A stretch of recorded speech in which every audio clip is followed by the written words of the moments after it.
দীর্ঘ ২ দশক পর নির্বাচনী প্রচারণার অংশ হিসেবে আজ চট্টগ্রামে যাচ্ছেন বিএনপির চেয়ারম্যান তারেক রহমান। শনিবার সকালে গুলশানে বিএনপির কেন্দ্রীয় নির্বাচন পরিচালনা কমিটির কার্যালয়ে সংবাদ সম্মেলনে নির্বাচন পরিচালনা কমিটির মুখপাত্র ও বিএনপি চেয়ারম্যানের উপদেষ্টা মাহাদি আমিন এ কথা জানান।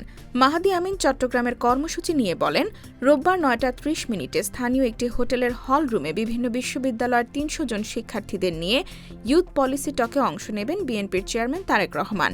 এরপর তিনি চট্টগ্রাম পোলো গ্রাউন্ড মাঠে আয়োজিত নির্বাচনী সমাবেশে অংশ নেবেন। সমাবেশ শেষ করে তিনি যাত্রাপথে ফেনীতে পাইলট স্কুল খেলার মাঠে অনুষ্ঠিত নির্বাচনী সমাবেশে বক্তব্য রাখবেন।